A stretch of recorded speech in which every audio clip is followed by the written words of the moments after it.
to see if it can come, but it is not responding. No So problem, sir. yeah, under the cost approach, as you can understand, under the cost approach, how do you do the valuation of an intangible asset? Under the cost approach, there are two methods. One is reproduction cost method, and second is replacement cost method. On the face of it, anybody will get confused as to what is the difference between the reproduction cost method and the replacement cost method. So, first of all, how do you do the valuation of an intangible asset using the cost approach? And the answer, of course, is very simple. It is cost approach. So what you do, whatever cost that you are incurring on creation of an intangible asset, total of that cost becomes the cost of the intangible asset. That is the fundamental principle as far as the cost approach is concerned.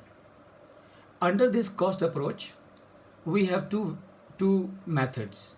One is reproduction cost method. Please remember and pay attention, because then it will become a memory for all of you. Reproduction cost method meaning what? Reproduction. Reproduction meaning replica. Exactly same to same.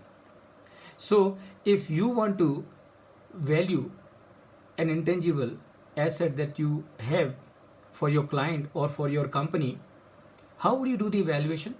So you would do the evaluation based on the reproduction cost method. That means you will try and find out, if I have to create a replica of this intangible asset that I am valuing, how much cost I would need to incur. So estimate that cost, and from that cost you add it up together, whatever that you will incur. And remember, you will have to make adjustment on account of obsolescence.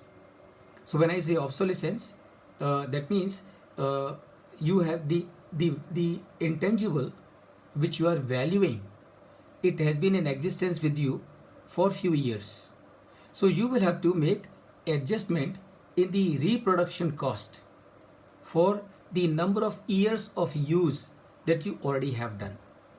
And balance that you have in your hand, that is your value of intangible asset based on the reproduction cost. Now we come to the replacement cost method. Now what is the difference between the replacement cost method and the reproduction cost method? And I'm sure this will become a memory for you and you will understand it forever. In reproduction cost, you are talking of a replica. Replica means same to same. In replacement cost method, you are talking in terms of a similar asset. So you are not talking exactly same to same. You are talking in terms of a similar asset with the same kind of utility. With the same kind of utility which you are having from the intangible asset that you are trying to value currently. So these are the two methods under the cost approach for valuation of intangible assets. Remember fundamental principle. Fundamental principle using the cost approach is you arrive at the value based on the cost that you incur. Two methods.